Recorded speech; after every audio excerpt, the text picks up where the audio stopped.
a pair of filmmakers, the Coen brothers are. We are very happy to be joined by Paul Wright. Paul, hi, how are you? Hello, thanks for having me. Thank you, and thank you so much for your wonderful introduction to this film. In particular, the discussion of the literary references and connections, something that is an area where I have very little knowledge. So that was especially a welcome contribution, though the whole thing really tied the week together, if you will. For those of you who are new or might need a little reminder, please keep yourselves on mute until I call on you to ask your question or make your comment. You will know that I have called on you because I will say your name as it shows up in Zoom, and you can let me know to call on you by raising your hand within Zoom. As you can see at the bottom of your screen now where the number 2 is, raise your hand, and I'll see an indication that your hand is raised, and I will call on you in the order that your hand appears, and I will go through people who haven't made a contribution yet before I go back to people who already have. But if time allows at the end, I'll go back to folks if they have a second or even third comment. But if we're running long, then I might not be able to. We would also invite you to please introduce yourself in the chat function within Zoom, and in particular we would love if you were from outside the Philadelphia area to please let us know where you are hailing from, and if you want to send us a bit more of a message in addition to where you are hailing from, but how you found us and how you think we're doing, please visit the Where in the World section of the Film Studies Online section of brynmarfilm.org. And we would love to hear from you. You can also in the chat have side discussions with each other and raise questions and answer questions other people ask in the chat and so on. So we would, it's always a pretty lively back and forth in there. And if there's a real sort of, serious thread going on, our colleague Jill will bring it to our attention, and Paul and I will bring it into the main discussion as well. So with that, I think we are ready to begin, and it comes as no surprise to me that we are starting off with David. So thank you, Paul. I would suggest that even though we're almost 8 months into this may have been one of the more intriguing movies that we hadn't seen before. I felt like I was getting myself some culture that I'm not sure I deserved. I read the poem. Thank you, Paul, for the introduction. And I realized that even though I liked it and I read it a couple of times, and after the movie I got some of it, I don't have the sophistication, Paul, that you do to fully appreciate it. But I did feel like I got a major lesson both in cinematography and in abnormal psychology. And in that respect, it was an amazing film. The acting, I thought, was outstanding. Javier Bardem deserved the award that he got. I don't know that anybody could go in there thinking that they could be that abnormal as an actor, but he obviously did. I felt like the end left me a little bit wanting, but that's probably my shortcoming, not the film's, based on all the reviews that I read. And I'm not sure I agree with some of the reviewers when they say that he gave Hannibal Lecter a run for his money. I think he may have created a more evil character, more willing to kill for almost zero reason or less than zero reason. But I think I'd like to have a quick comment from the two of you, especially on how the Coen brothers view the way they end a movie like this. And thank you again. Well, Paul, as certainly the resident Coen brothers expert for BMFI, I will let you field that first, if you don't mind. Sure.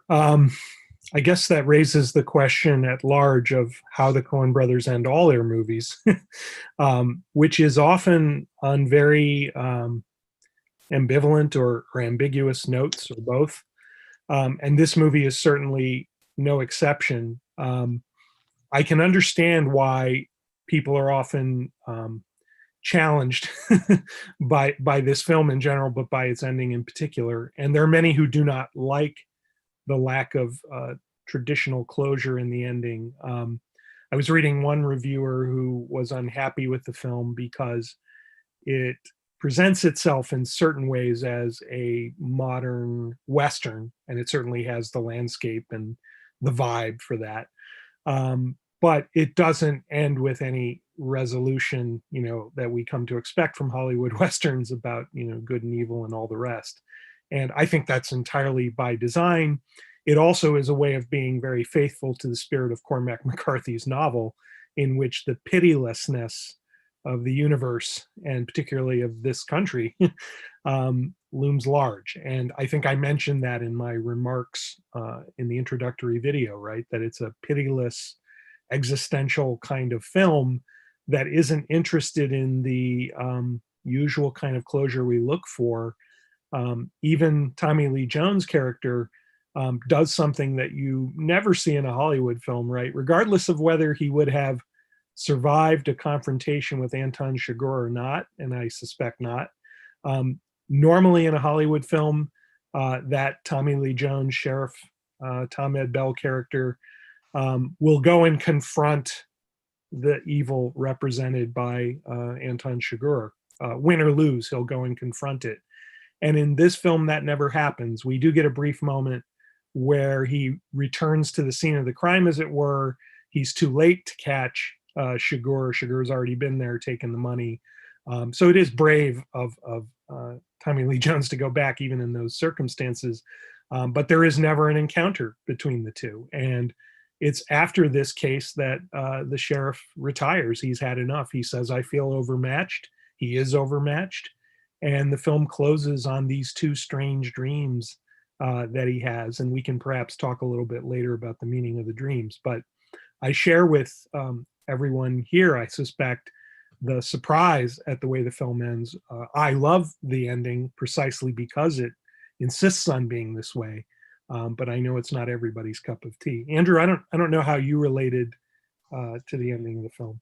I as someone who studied classical Hollywood and was often finds himself having to explain or justify the virtues of a lack of closure at when a film's runtime has concluded to friends and relatives alike. I have to say that I think in this movie, it makes a good bit of sense. And I think that this relates in a way to David's other comment, which is about Anton Chigurh. Part of what makes Anton Chigurh so menacing and seemingly, at least to David's perspective, an even greater evil than Hannibal Lecter, is the non-negotiable nature of his evil and the lack of control the victims have over it, right? Hannibal Lecter didn't come after you unless you threatened him or you were rude to him or something like that. And if you were a polite person minding your business, you were never going to hear from him. All Chigurh has to do is think you're a little nosy when you're making the same idle chit chat you've made with 1,000 other people over the last 10 years. And then it's up to you and the fate of a coin toss. And I think that ties into the overall philosophy represented in the film, which in turn makes the ending make sense, which is this is very much a film that has a fatalistic view of the world. Mm-hmm. That your fate is going to be your fate, regardless of what you do, which is part of the reason why the last time we see Chigurh, he's a victim of a devastating car accident, because even though he has seemed invincible and beyond reach by and large the whole film, he is not beyond the reach of fate, and certainly not something so mundane as someone not paying attention to a traffic signal. Likewise, the reason we see Tommy Lee Jones at the end and we hear him say what we hear him say is he is, to my mind, for that character, stunned that he has lived, I don't remember what he says, 20 years past when his father passed away. Mm-hmm. He can't believe it, given particularly this new level of evil his world has that he's struggling with whether his father's world had. But the film's point is he wasn't intended to die. That's why Chigurh wasn't still in that room, that hotel room, no matter how much Tommy Lee Jones was worried that he was and could picture that he was. It wasn't, it wasn't Ed Tom Bell's time. So that's that. And I think that sense of fatalism makes, because there is no closure in a fatalistic world because we can't do anything to solve our problems or change our fate. And I may be oversimplifying things a bit, I probably am, but to me, if this film ended with someone in handcuffs or, whatever, someone clearly getting away with something beyond, completely unscathed, that wouldn't have rung true. I couldn't agree with you more, Andrew, and with David's comment too. The Hannibal Lecter comparison is instructive here, I think, in a way. Andrew, you were getting at this. Hannibal Lecter has, for lack of a better word, a code, and he's still destructive and murderous, but he does, in his own way, abide by that code. There is a coherence, in a sense, to his evil, so much so that, at the end of Silence of the Lambs, right, he can call Jodie Foster up and say, I'm sparing you because I like having you in the world, and don't worry, I'm not coming after you. He has bigger fish to fry, including his own doctor who had tormented him. Anton Chigurh would definitely have come after Jodie Foster by comparison. And that's precisely what he does with Kelly MacDonald, because that's his reason for being. And as Andrew hinted at, the fatalism behind the Chigurh character is very important here, and his reliance on fate and the coin toss, right? It's something that for him is the closest to a rule he has, and no one gets to bargain their way out of it. I do find it interesting that Kelly MacDonald at the end does say to him, that's your rationalization for what you do. You use the coin as an excuse, but at the end of the day, you're the one doing these things. So there's an interesting debate there, but her fate doesn't change because of it. I also think another way in which this film denies you closure is in how Llewellyn Moss, Josh Brolin, dies off screen. We're totally expecting somehow or other he makes it or he doesn't, but we're going to see that. And in the pitiless universe of this film, even the viewer, the spectator like us, right, sitting on high, watching the thing unfold, we don't get to see every detail just because we want it. And in a sense, those details don't matter. What matters is that he meets his fate, as Andrew was putting it. Just a couple of things I'm seeing in the chat that I think I can touch on and answer quickly. One is Chigurh. People always ask, did Llewellyn Moss's wife get killed at the end? I think it's pretty clear that she does, because he comes out on the porch and checks his shoes for blood. Right. I think the other question that comes up is what happened to the money. Chigurh got the money. Chigurh had been in that hotel room, but he got there before the sheriff. The last thing that came up was, how can it be fatalistic if the sheriff makes a choice to go in to the motel room? The reason it's fatalistic is it didn't make a difference which choice he made. He was going to live and retire and live out his days, whether he went in the room or not at that point, because Chigurh wasn't there. If we learned after the fact that Chigurh had been in there at that moment, then the sheriff is making a choice that impacts his life or doesn't. But he was going to live from going into that room, whether he went in or not. At that moment, that didn't change. And what Andrew's saying, I agree with. By the same token, it doesn't diminish Tommy Lee Jones' bravery in the moment, right? Because absolutely. Bill makes that choice, and he imagines Chigurh right around the corner, right, of the door. And so therefore there is, if you want heroism in the film, it comes in little moments like that, where you have no guarantee or perhaps no hope at all, right, of coming out of this alive or well. Right. He doesn't know that Chigurh is not in there, so it's very brave, regardless of how it turns out. Absolutely. Let's see. Richard Chait, you have a comment or question.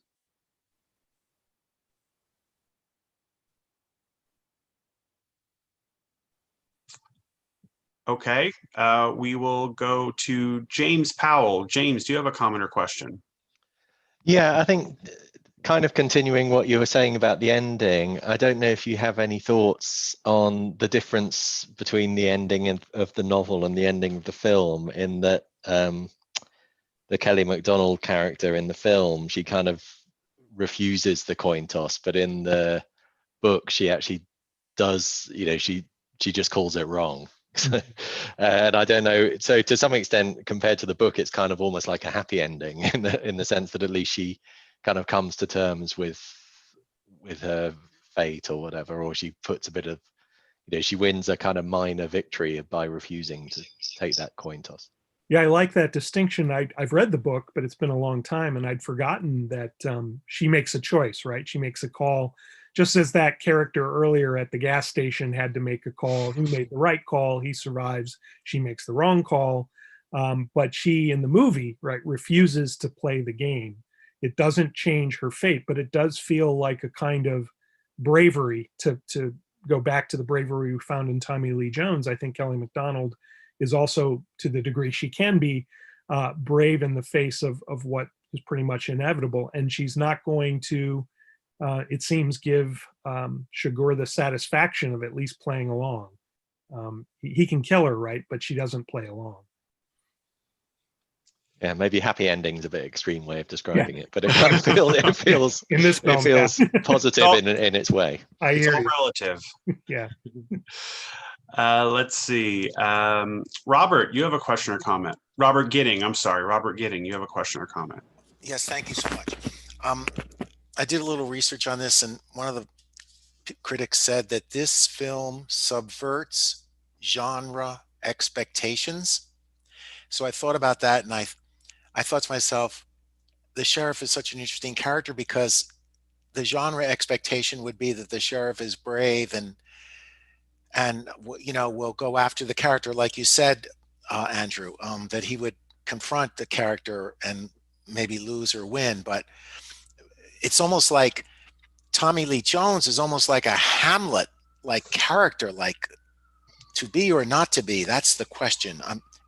I just found that fascinating, that he was beset with these dreams and reflections on whether God really existed and whether God really came into his life. And he was all these philosophical things, this is not characteristic of the genre expectation of a sheriff. And then I thought to myself about Fargo, and here we have another crime picture, and look at the sheriff in that picture. She certainly subverted genre expectations, that Frances McDormand character. Mm-hmm. I found that fascinating. The only thing that I found that this sort of was consistent with genre expectations is the character of McGruer being foreign. They choose Javier Bardem, Spanish-speaking guy. He's a foreigner. The other two guys, the sheriff and Moss, are both absolutely rooted in the region of West Texas, and who's the monster? A foreigner, and we get that. We got that in one of the other pictures that we examined together. The one where there's a Polish lady who is a witch, or a Serbian lady, Yeah. So anyway, yeah, in Cat People, yeah.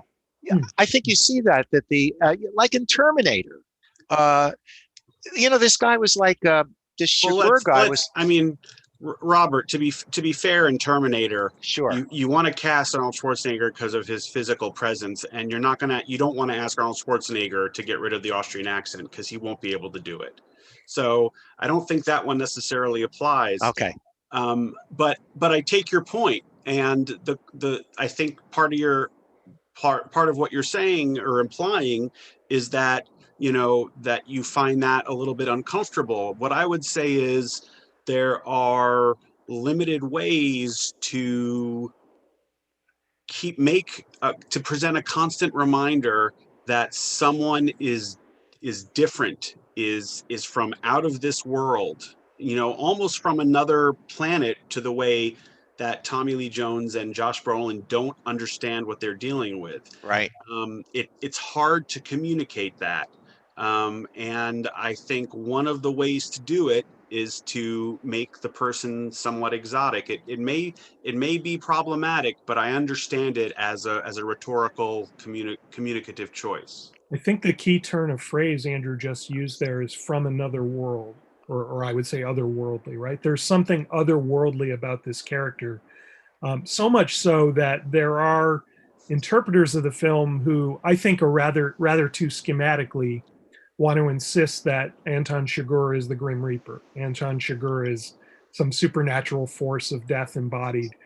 I don't necessarily buy that. The car accident Andrew mentions at the end, other times when Chigurh gets seriously wounded and nearly killed himself, I think make it clear he's a human being. But that said, he is otherworldly in the game he's playing, at a different level, on an entirely different register than anyone else around him. Right. And everybody who thinks that they can hang with him or Right. negotiate with him or outwit him, like Woody Harrelson, for example, they really end up being proven wrong. And Tommy Lee Jones, I think, realizes this, right? That this is not something I can comprehend.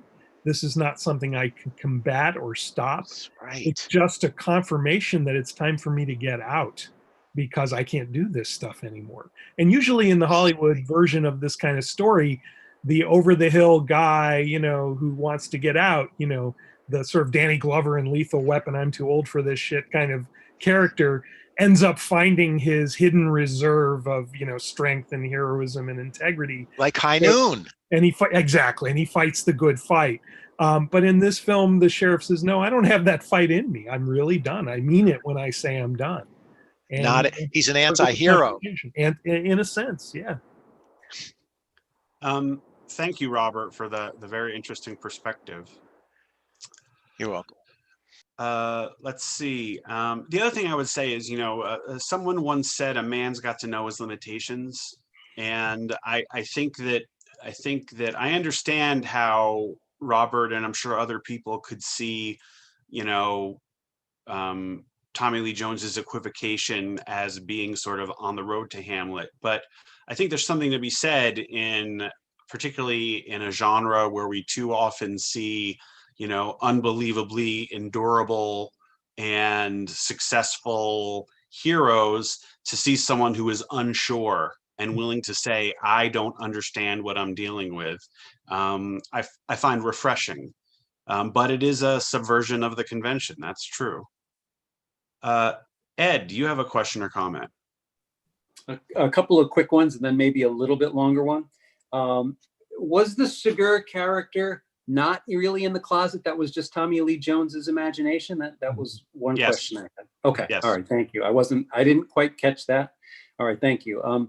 And then I thought there was kind of a quality to the Chigurh character like Joker.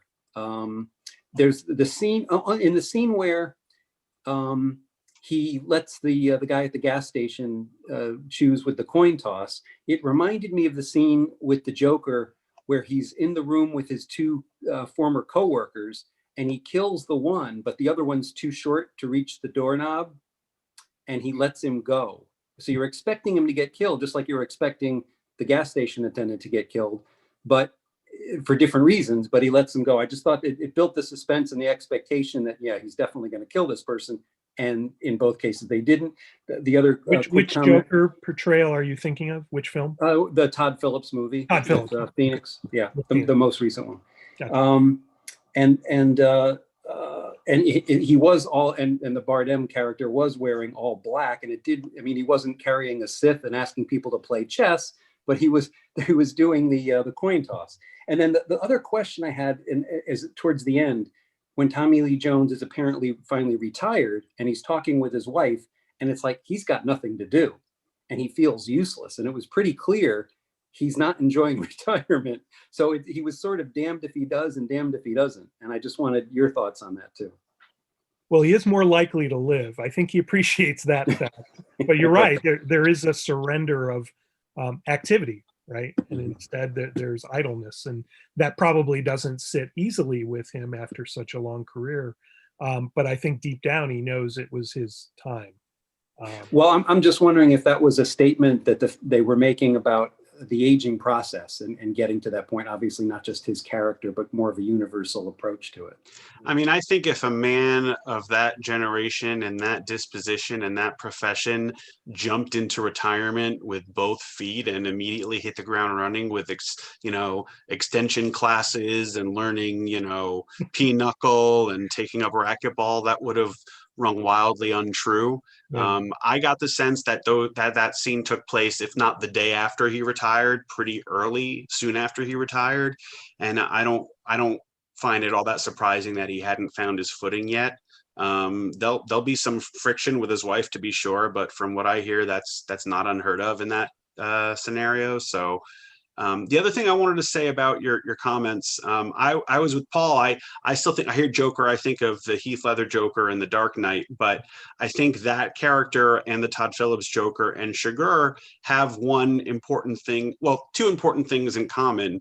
One is they're agents of chaos, with varying degrees of intentionality, but they're agents of chaos. The other thing I would say, or the other way to think of that, is they're each of them is playing a game, but they're the only one who knows the rules. And frankly, they're the only ones who even know they're playing the game. Yeah. And so in those regards, I think there is a sort of a philosophical kinship between all those characters. I think that's an interesting observation. I would agree with that. And there's another Batman villain in the Christopher Nolan trilogy to think about here.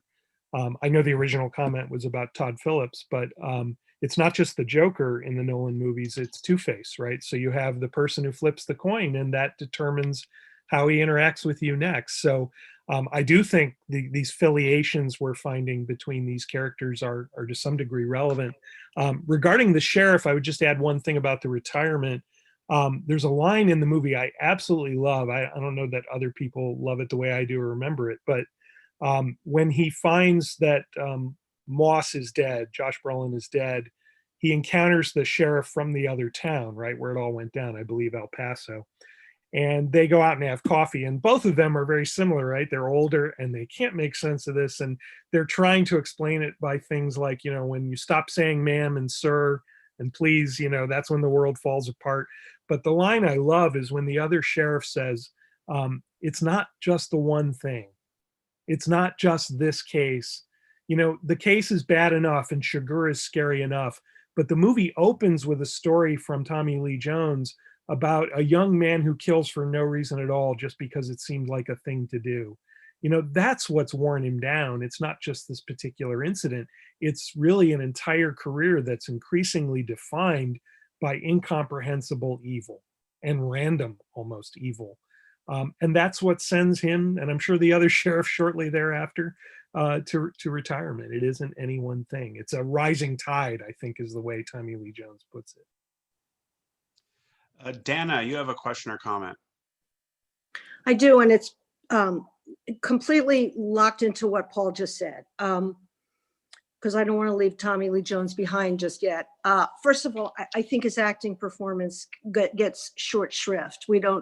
I think he does a masterful job here, and he didn't get enough acclaim for it. I want to talk about, we've touched on a lot of these things, but let me just say first that in order for me to appreciate a Coen Brothers movie, I have to find something I can latch onto, that I can relate to. And there's so little in this film that I can relate to: the evil, the territory, all that. However, Tommy Lee Jones, to me, and Paul, I think you mentioned this in your introduction, is confronting this country for old men, no country for old men. And you mentioned, what's the country? You posed that question. And to me, not to sound simplistic, but my way of getting into this movie is to say that country is, no, don't laugh at me, but it's retirement.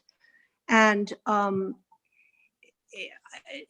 he's leaving the world of work that we've been talking about, but the story is his story. It starts with the description of what you just mentioned in the beginning of the voiceover. And in the end, I was really taken by those two dreams that he mentioned. And I think Absolutely. I understood them. And I think they connect to the poem, actually, because I think he's talking about what's to come, and he's dreaming about his father going before him. His father had been also a lawman, and he talks about his father was so poetic and beautiful, carrying fire and a horn. And he saw the fire and the horn, and the father went past him and went off into the distance. So I think he's thinking about sailing to Byzantium. That is his future, maybe when he sails off into the clouds, but he's not ready to do that yet. And what particularly charmed me was the reaction of his wife. We've been talking about that scene, to his story. And I thought to myself, she doesn't get it. She doesn't know what his workday world really was. You can tell by her face that she never could have dreamed the intensity of what he just went through and what he just blew. I mean, he blew this investigation. He let it kind of slip through his fingers. He failed, and yet he's going to go on, and he's going to leave this area, this country, and go towards retirement. And boy, I kind of understood that. And I got the dream, and I got, and for me, there was closure because of that. I saw that closure as his story is closing down, and he can leave behind these horrible things that none of us can really understand. So that's it. I mean, it's not that unique from what we've been saying, but I just loved Tommy Lee Jones. And I think, you know, his acting was just palpable for me. Dana, I couldn't agree with you more. I think your comments are spot on. He deserved an Oscar to me as much as Bardem. And I think it takes a certain kind of smartness and bravery, which I think Tommy Lee Jones has as an actor, to take on a role like this, knowing that it's going to have none of the trappings of heroism that you would associate with a part like this. I mean, I could see a lot of people turning it down because of how this character's arc develops or fails to develop from a certain point of view. Regarding the retirement and the dreams, I think you're onto something in saying that Tess Harper as his wife can't possibly, and it's not her fault, she just hasn't lived it, she can't possibly relate to what he's experienced and why he's made this decision at this time. But that, in a sense, is precisely why he wants to be with her, right? Because she can't comprehend this kind of evil, and he's kind of done having to wrestle with it so directly any longer. It'll haunt him till the end of his days, without doubt, but he doesn't have to live it day to day, which is also what his uncle, the Barry Corbin character, tells him. It ain't all on you. You know, it's not your job to right every wrong. And the uncle is sort of caught between telling him, don't retire, because it sounds like you're just giving up and quitting, but by the same token, giving him a rationale for retiring, because he simply can't handle it any longer. And I agree with you, the dreams are very resonant. The first one is very quick, right? It's about being given money by the father and losing it. So failing in a task. I mean, he has failed in certain fundamental tasks in this film. And the second dream is really primeval, right? Because he says it takes place in olden times, which could be as primitive as you want to imagine, and is a kind of metaphor perhaps for one generation passing to the next, the previous generation carrying the torch and lighting the way, but after a while, everyone wondering if we're not all just incredibly and impossibly lost. And that's the thing that he's most afraid of. So in that sense, it goes well beyond Tommy Lee Jones' actual father, you know, as a character, and says something more about the passing of generations. And I think Dana makes an important point that, you know, we were a little too broad in talking about the film lacking closure early in our discussion, because we were thinking about closure from the perspective of the villain being brought to justice, or, you know, some sort of clear bow put on all the different strands of the plot. But I think she makes a good point that we do get some amount of closure.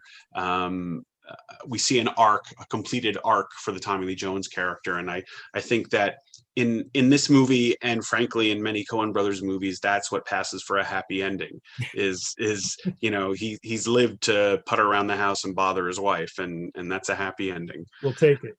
Yeah. Robert Zimring, you have a question or comment?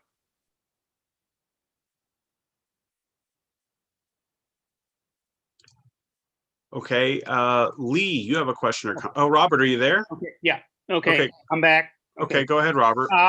This is just a small comment about Mrs. Moss. Her response to Chigurh I think it's 1 or 2 sentences, but she's saying, you have control. It's not the coin. You are, you as a human have control over this, and you can't just pass it off to the coin. And I think that is an argument against the fatalism that Chigurh represents. Now, maybe it's not a very strong argument. I mean, it takes about a minute or so, and then she's gone and he's gone. But to me, it was the only kind of counter argument to the fatalism of Chigurh. So that's the comment. Yeah, I think you're right. I think that she does present a counterpoint. It is quickly and lethally dismissed, which is an indication of where the world of the film stands, I think. But I think you're right. She makes the best argument. I mean, Chigurh doesn't often sound completely unhinged, but one of the times he does is when he says to the clerk at the gas station, that quarter traveled 22 years to be here today for this, which, and but that's fatalism. He's really given the quarter a lot of power when he says that. And you're right, she argues against it, but you see how far it gets her. Can I tack on 2 things there? One would be about the quarter with the gas station attendant. I love that scene in so many ways. It's so beautifully written and executed by the actors, including the clerk on the other side of it all. He's just wonderful. But it's a great moment when I think the coin toss has already happened. The man has survived, and Chigurh tells him, don't just put that coin in your pocket because that's your lucky quarter. Don't mix it in with the other coins because then it just becomes another coin, which it is. Right. That's what he says. I love that. It's almost like a moment of self-awareness that his mythologizing of his behavior and his actions and the fatalism behind it, that there are sort of chinks in that armor that eventually Kelly Macdonald calls him on. It doesn't save her, but she calls him on it. And as far as Kelly Macdonald, just a very small footnote, you might know her from other things. It was great for me when I saw this film to remember that she was Ewan McGregor's love interest in Trainspotting. She's the young high schooler that he gets involved with in that movie. Scottish actress, really incredible. And I think she too takes that role in directions it might not otherwise have gone. I think she's terrific, like this whole cast is across the board. Lee, are you there with your question or comment?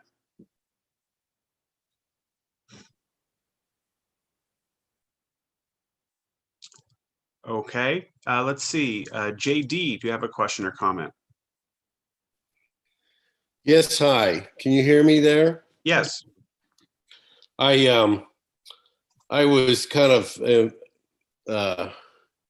taken in by the evil of Chigurh, and during the whole movie, there was a lot of little pieces that just showed what an evil psychopath he was.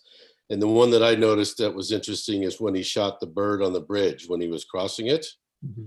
And just, I guess, shows that he doesn't have any value for any life other than his.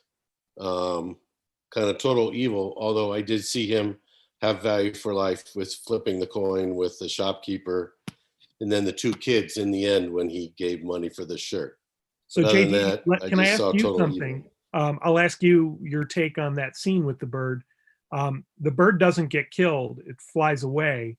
And part of me feels like he would never miss. If he wants to hit you, he's going to hit you.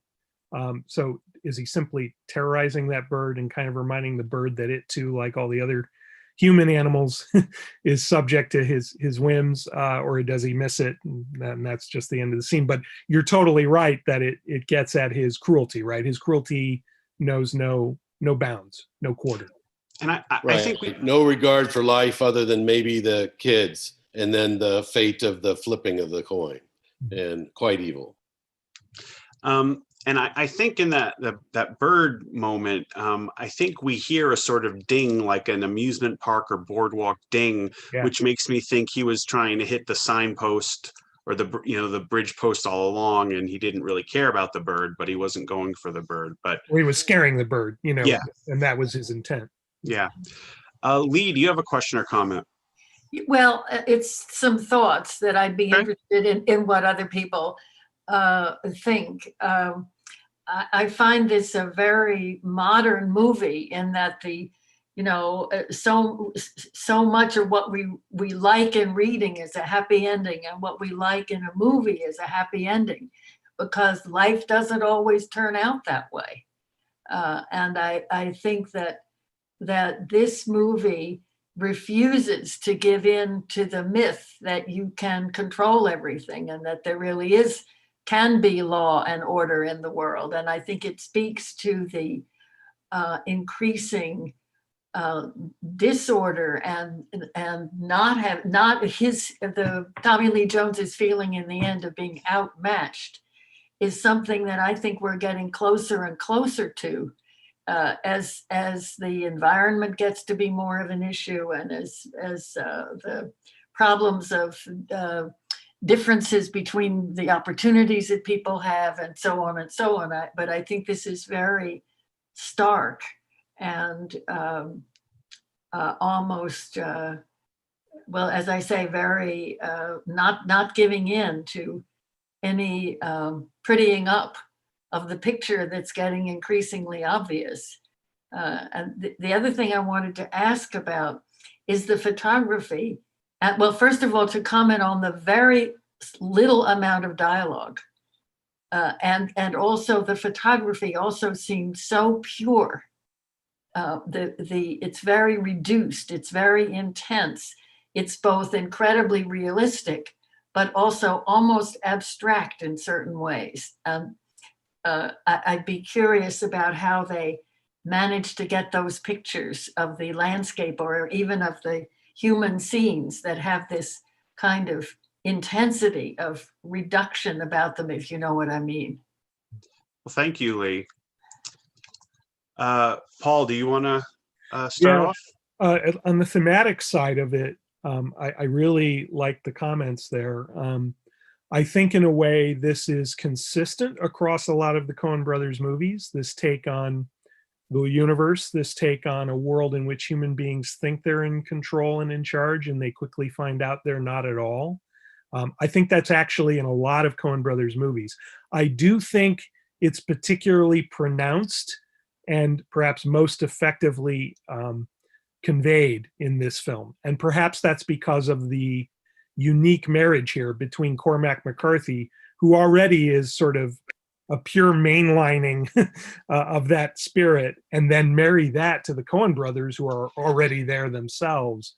And the film doesn't shy away from any of the bleakness that you're talking about. Another thing that you'll notice in this film, and I think I alluded to this in my introduction, a common cause of death, or at least failure and misery in Coen brothers movies, is carelessness.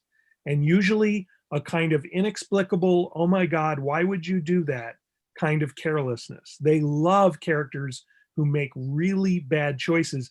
It comes out in their first film, Blood Simple. And the idea of being blood simple is that blood is rushing to your head and you're not thinking clearly. And so you do dumb stuff. Llewellyn Moss is a great example of this. He is hunting and decides to wander into the aftermath of a drug deal gone very, very wrong. He goes deeper, steals money, puts himself in jeopardy. Then what does he do? He goes all the way back in the middle of the night, partly out of human kindness, like a sense of guilt, to go give water to the dying man who's already dead, right? And puts himself right in the middle of serious jeopardy. If he hadn't done that, he might have gotten away with taking the money. So these little carelessnesses really come home to roost in any Coen brothers film. In this case, Llewellyn Moss ends up dead.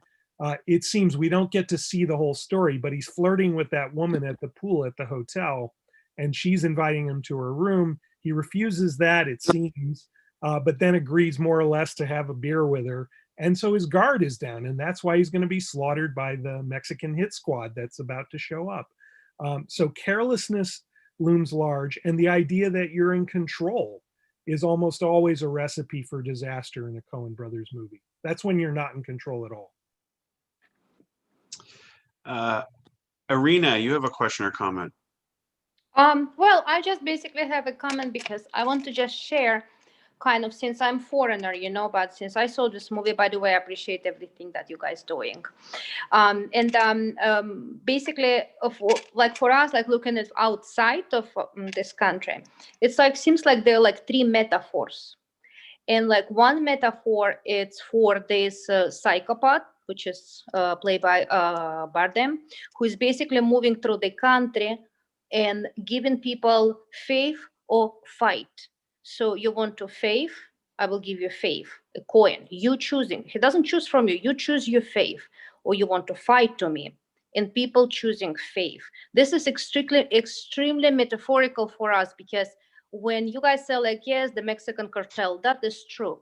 But unfortunately, the country that this character was moving through, he was moving through not through the country which was infested with the Mexican cartel. He was moving through the country that was infested with the narco traffic and no law, where nobody understands what's going on. And that was like melt everybody's heart, by the way, foreigner that been looking at the sheriff sitting there at the end of the movie, if you remember, and how this guy who knows everything about everything, he's go back already, he knows, he looking at all of that, he does not understand what's going on. So when we in the country, which is kind of paralyzed on this particular place by this narco traffic, it's Mexican, Colombians, it's just it's a matter of time and whoever jumps into the business. But Americans eventually are consumers. They're allowed to get in. They have demand. So when in this country, all of that got out of hand, and this guy, sheriff, sitting there, he has no idea. He doesn't understand. That is like breaks everybody's heart. This is when you really start to feel the spooky point, when you start to ask, if Americans don't know what's going on inside of their country, they look at it like this. I mean, that is getting serious. The world getting serious, like welcome to the new brave world. And this guy, the psychopath moving through, he just represents this cold force that will just there. He doesn't have any mission. He doesn't care about anything. He's just there testing people, how they are getting faith, or they getting faith, or they will get him fight. Irina, thank you. I think that what you said makes an important addition to what we've been talking about regarding this sense of fatalism, which is that there's, we've talked about the reference to the tide, and that Tommy Lee Jones, the other sheriff, honestly don't understand what's going on. There's a sense that things are getting worse, right? Tommy Lee Jones has encountered something that he didn't understand once before, but now he feels, and we learn about that at the beginning of the film, but now we feel like it's more pervasive. He feels like it's more pervasive, and he feels like he sees things he doesn't understand all around him, of which sugar is just the latest and most deadly example. Yeah, I would just add to that. I think some of the commentary that you're developing about what the film says about America specifically, I think is worth thinking and talking about. At the end of the day, I do think the film is about planet Earth and a hostile universe, and not just this particular country. But I raised in my introductory video the question of whether No Country for Old Men refers to the United States in some way, and I think in some way it must. It certainly is a film fascinated with borders and border towns, right? Because Moss crosses into Mexico at one point, and so we have this kind of almost Graham Greene-like fixation on the border town. That was a big thematic feature of Graham Greene's novels and short stories. At any rate, what you were saying about people putting their heads in the sand, basically, about the narco trafficking and the demand for the drugs that's creating the conditions for the violence, I think that's important in a sense. And it's borne out in a way that maybe not everybody has thought about, and that we haven't mentioned tonight so far. The Stephen Root character. Stephen Root's a great actor.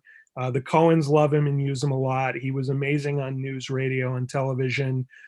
He's in Office Space. He plays Milton, the guy who's obsessed with his stapler. Great actor. But the role he plays here, right? He's the one who's on behalf of his employers, who are some kind of shady corporate characters, right? They aren't officially narco traffickers. They're corporate leaders who are in the drug trade under the table, and they have hired people on both ends to go hunt down the money. And that's what offends Anton Chigurh. He's like, you pick the right tool for the job and you stick with it. And so he ends up going to hunt down Stephen Root's, business character, slaughters him in cold blood, right? And that's a reminder that there is a kind of tacit acceptance of this violence and of this drug industry that people don't want to acknowledge. And it ends up costing Llewellyn Moss. But, as Andrew was saying earlier, Anton Chigurh is the tip of the iceberg. Llewellyn Moss is the tip of the iceberg. There are more systemic things going on here that the film is touching on in this really kind of mythopoetic way, right? It isn't a documentary about narco trafficking, but it's a brilliant take on it nonetheless.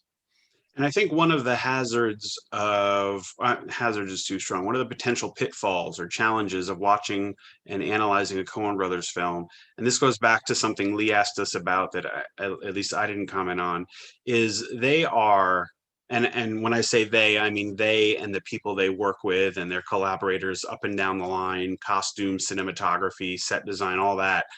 They are perhaps better than any of their peers at creating a sense of setting, at creating a sense of time and place.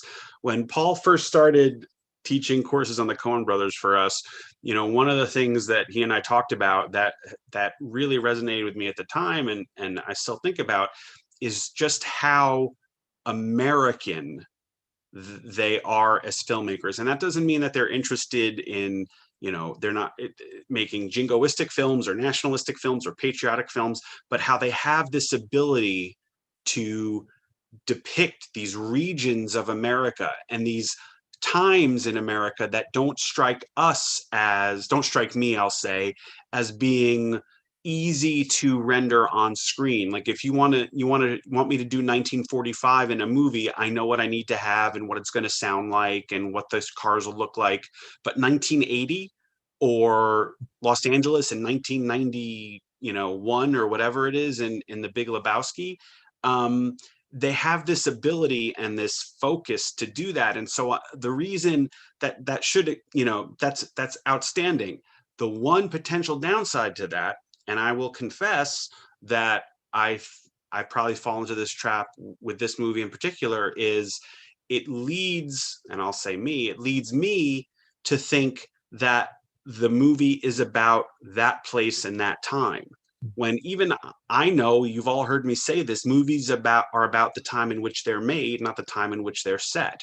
But they are so good at that level of detail and immersing you in that time and place, that the notion that this is more broadly applicable, which is part of, I think, what Irina was saying, is sometimes escapes me in a way it doesn't with filmmakers who aren't so adept at particular settings. They're so good at seducing you with a sense of place, with voice, with language, with music, you name it. And sometimes they get accused of mocking the places and people that they depict. That was a charge leveled against Fargo. I don't think that's actually fair at all. I think they love every character in Fargo. But whether they're doing a comedy or a mix of comedy and drama or something deadly serious like this film, I think Andrew's right that they set out very consciously to immerse you in a setting. And the larger points, or perhaps the more philosophical existential points that they're trying to make, I think you get them by osmosis. I think you get them by immersing yourself in the world of the narrative and then thinking about how much or how little that world has changed from your own. Judith White, you have a question or comment? Yeah, a comment. Well, one thing, the first time I saw this movie, I was high. I could hardly leave the theater. I just felt like I had seen the perfect movie. I was so amazed at how wonderful it was. But about the ending, I saw the dream about the father, and some of the things that he said as being more prescient, and as if, I mean, they never had their confrontation, and I'm not certain that Bardem would not be coming after him. We've already seen him dig a bullet out of himself, so I thought we would see him set the bone in his arm. I don't think he's been stopped by a broken arm. And, you know, the footsteps, you know, the rough beast slouching toward Bethlehem, we've got those footsteps in sand or gravel all through the credits at the end. And it just seemed to me that he was, you know, that the sheriff was not going to live to be an old man, and that he felt that the story wasn't finished. And, you know, it could have been fear. He does say that he's like a ghost, that, you know, that he strikes him as being a ghost rather than something else. But it seemed to me that the dream about meeting his father and just his whole feeling about what was going on was, you know, was perhaps foreshadowing or prescience rather than fear. Well, that dream is certainly a way of confronting the reality of his death, however that's going to come about, right? So this idea of meeting up with the dead father. I may be wrong about this, but does Chigurh know about Tommy Lee? He doesn't know about Tommy Lee Jones. I don't think so. Tommy Lee Jones has always sort of been 2 steps behind, which is probably why he's alive at the end of the movie. Yeah. So Chigurh probably knows that there's law involved on some level, but he doesn't know about Tommy Lee Jones specifically. So that's probably going to save him. Andrew, to your point, someone had said this earlier. I don't know that I would go so far as to say that he totally mishandles the case or doesn't try at all. I think there's a part of him that's borne out in the scene where he bravely goes to the hotel. Yeah. That part of him wants to deal with this, but the rest of him knows he can't and is really done. And there are opportunities he has in the course of the film to, you might remember this, he has a chance to liaison with the DEA and with other people who are going to the crime scene of the shootout. And he keeps saying, no, I don't really need to do that. It's really kind of them to offer. And part of that may just be, you know, what the hell else are we going to learn? Nothing's changed. Everybody's still dead. But it also might be, you know, I'm not going anywhere near, you know, the ground zero of a case like this. And I think if he's 2 steps behind, is that, you know, subconsciously by design and choice, you know, because catching up doesn't turn out well. Yeah, I didn't mean that as an suggestion of incompetence. In fact, no, I think part of the reason that occurs is he's focused on the one thing that he figures he has the best chance of doing, which is saving Llewellyn. Bingo. And Chigurh is a bigger problem. Chigurh is above or beyond his pay grade. But the guy who lives in his town, whose truck he recognizes, he thinks he's got a chance to get him out. And I think that's why he goes about things the way he does. And you know what proves what you just said, Andrew, is when he drives up to the hotel, the hit squad is driving off. He sees them. He could chase down that car. Now, maybe he can't confront them directly. They're all armed with automatic weapons, but he could chase them close enough to get a license plate. He could see where they're going. But what does he do? He turns right into the hotel because Moss is the only thing he really feels is his charge. Yeah. Matt, you have a question or comment?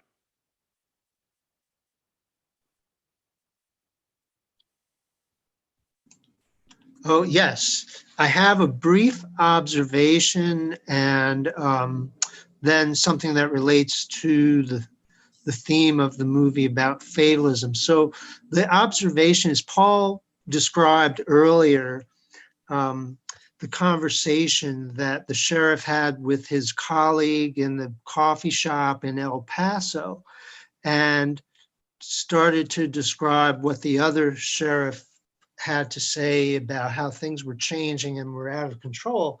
And I thought Paul was going to mention one part of the conversation, but he didn't. So I wanted to mention that. The other sheriff talks about going to the scene of some disturbance or other, or a crime, and there's a teenager there whose hair is dyed pink or purple, I forget. Green. Green and a nose ring Yeah. in her nose. And to me, it was maybe the only point of time in the movie where there was some semblance of humor. But the main point is, here's the sheriff, who was the main character, who's dealing with this psychopath and the world just really out of control, and him being in way over his head. And this other cop kind of agrees with him and says, yeah, I had to deal with this teenager whose hair was dyed green. And it was just kind of an absurd comment in the face of everything that we observed in the movie. So that was the brief observation.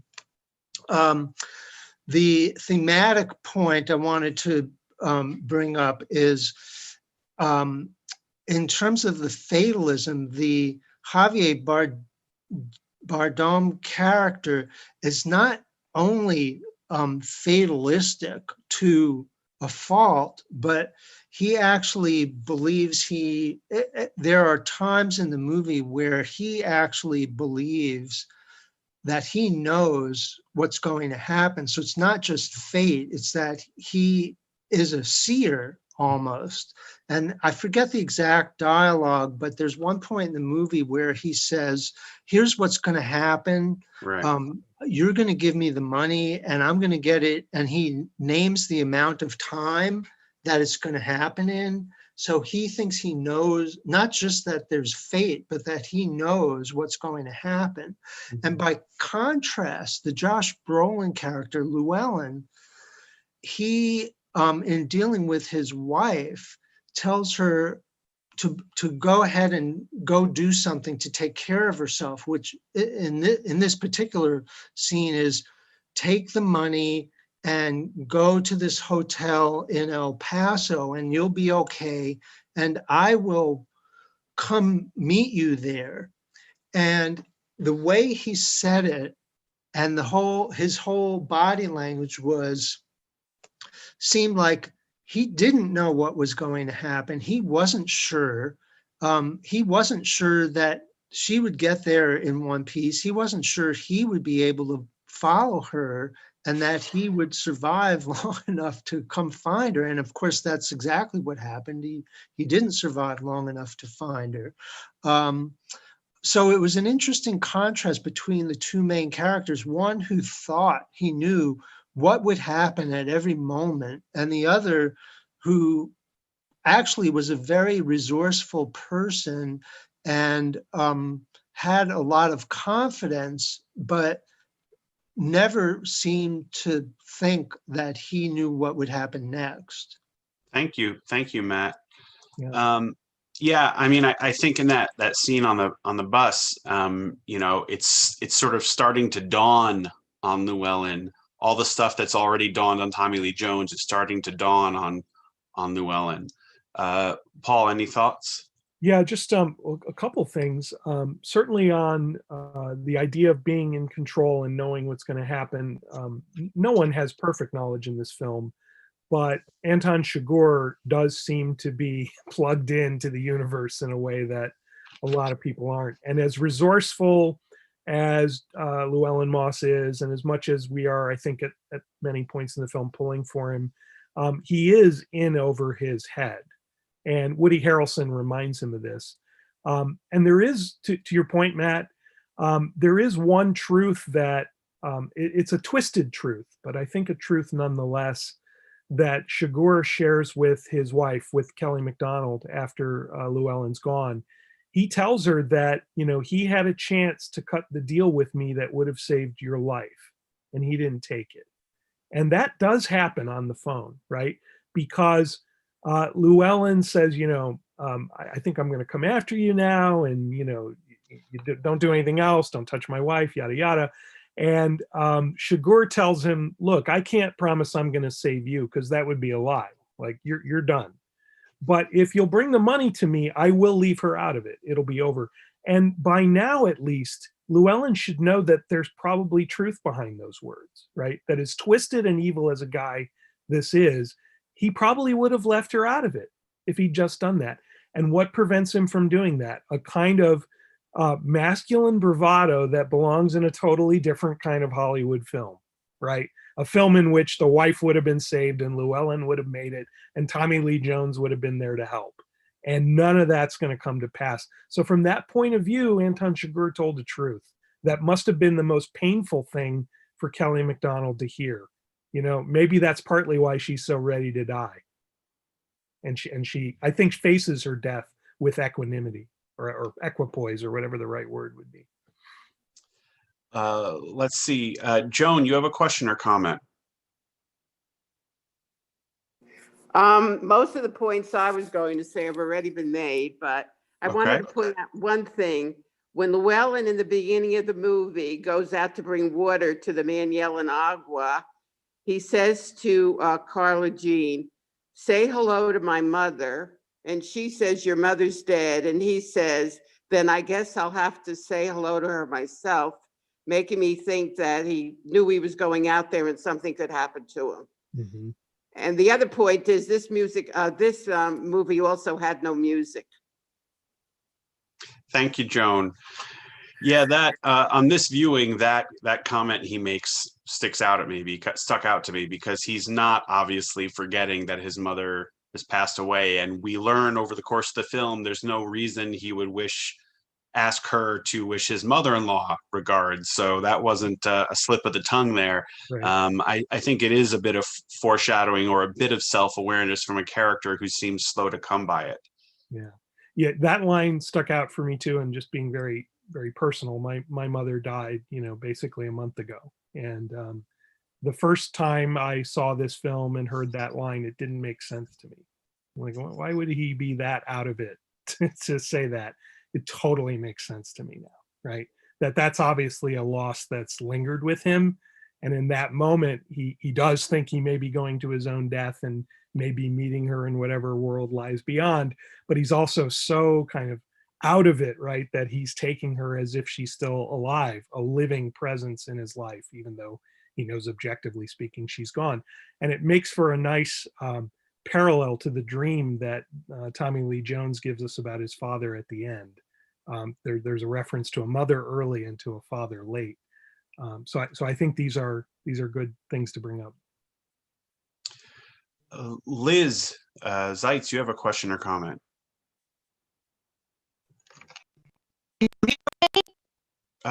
You broke up a little bit. Try again, please.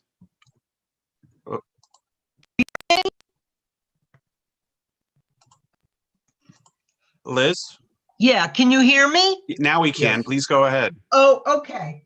I just was freaked out by his medical kit that he carried, and I it made me think a little bit of Westworld, in which the Yul Brynner character kept like going after he lost all his parts.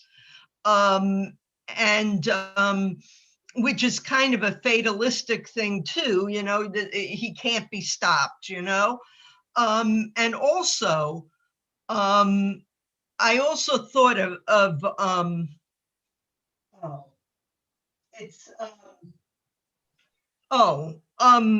the fact that sometimes serial killers are an alternate personality to a person that's supposed to protect them.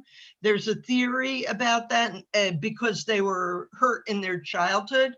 And I could just picture what happened to Chigurh in his childhood if that is the case.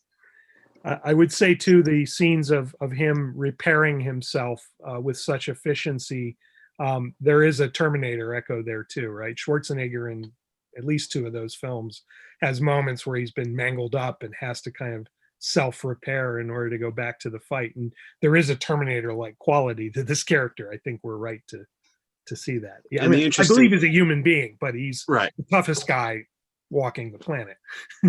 Well, and it's about his single-mindedness. It's about his vision. It's about his discipline. I mean, a guy who figures the easiest way to get medical supplies without going to the hospital is to explode a car on Main Street. Yeah.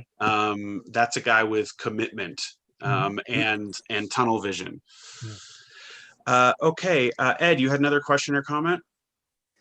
Yeah, I was just going to talk. We were talking about the carelessness and the fatal mistake, the most careless mistake that Josh Brolin's character made was not telling his wife not to tell anyone where they were going, because she makes no attempt to keep a secret, and she tells her mother, who's a blabbermouth, who tells the cabbie, and then tells the Mexican who tracked him down and killed him. So that was one. But the other one, and this one bothered me, was the Woody Harrelson character, who comes in seeming to know so much about Chigurh, and he's totally unprepared, doesn't even have a gun when he's in the hotel where he knows he's lurking somewhere nearby, and he's right, of course, he's right behind him. And he was totally unprepared. And that to me was just disappointing, because he seems to know so much when he enters the movie about who he's going to be tracking down. And then he's totally unprepared when the encounter happens. So I don't know, that was just kind of disappointing. I don't know if that was supposed to symbolize that Chigurh is just so over-prepared to meet any adversary, and the relentlessness Terminator-like quality he had, or if it was more of a comment about Woody Harrelson with not really being as prepared as he thought he was, or So maybe both. preparation and knowledge and control of the situation, whatever it might be, these are all relative things, right? So when Woody Harrelson tells Josh Brolin, right, you're in over your head, he's 100% right. We know he's right. And I think he speaks a truth there, but he isn't admitting to himself how in over his own head he is, right? And it's interesting when you first meet the Woody Harrelson character, right? He goes to Stephen Root, to this corporate type I talked about earlier, and basically he's asking, like, what's this Chigurh guy all about? And he says, well, he's a psychopathic maniac, and he's a killer, but there are a lot of guys like that out there. You know, he's bad, but he's human, and I'll deal with him the way I deal with any other. And either Woody doesn't know Chigurh as well as he's claiming, or he does, and that's just bravado to make sure he gets the job in the daily expense account to go after him. But as you point out, he's way wrong when it comes to an actual confrontation with Chigurh. He's not going to come out of it. I think there's a third possibility, which would explain the lack of security around Stephen Root, as well as Woody Harrelson's lack of preparedness, which is it doesn't occur to them that they've gotten on his list. Yeah. They've underestimated how offended he is, that they, tried to use multiple tools to do a job when he is the one perfect tool.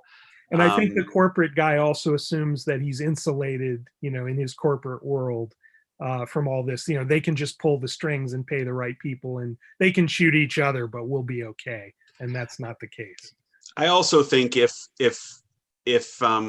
Woody Harrelson isn't caught unawares, then we have to have a shootout, when what's far more interesting is to watch that character who seems so assured squirm and sweat. That's a much more interesting interaction, I think.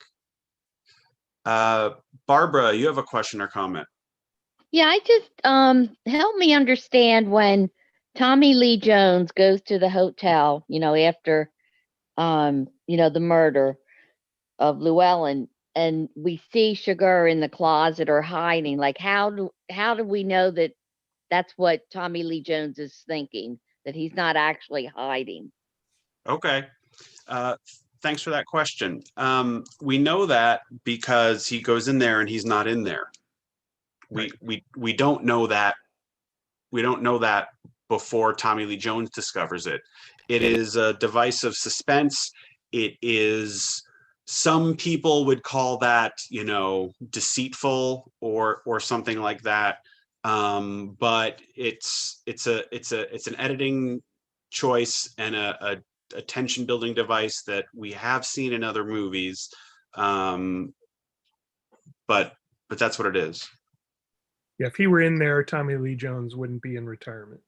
Right, He'd right. be in the ground. Well, thank you very much, everybody, for joining us for this discussion. And thank you so much, Paul, for your wonderful introduction and your wonderful insights tonight. If you, like me, would hear Paul Wright expound on anything, even the phone book, then you've got to sign up for his seminar tomorrow night on the groundbreaking sitcom The Office. There are some spots left.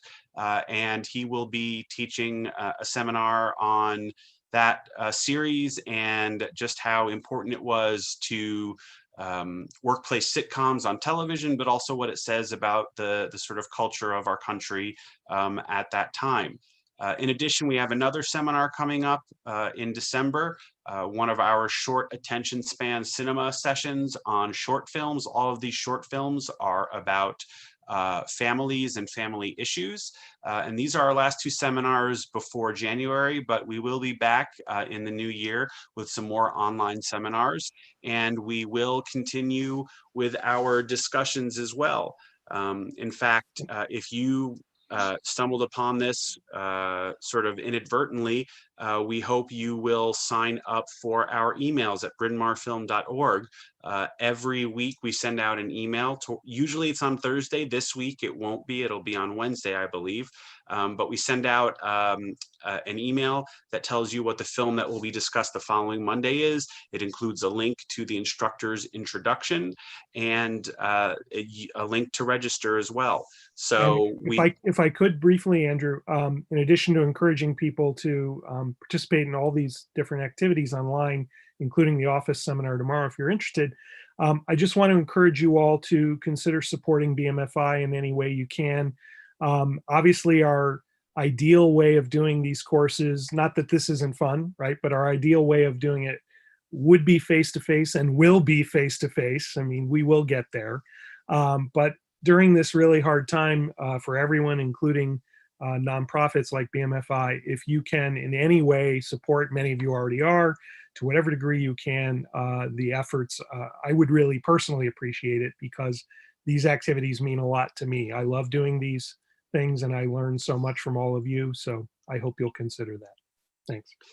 Thank you, Paul, for saying that. And I would be remiss if I didn't remind everybody that since we started doing these in March, both these Monday discussions and these seminars, Paul and our other instructors have been donating their time, their knowledge, their expertise, completely donating it as their way to support BMFI and as their way to make sure that we are able to survive and thrive beyond the pandemic, and to ensure that there are opportunities for us to all do this in the theater and in person once this all passes. So Paul, thank you for tonight, and thank you for what you've done these many months.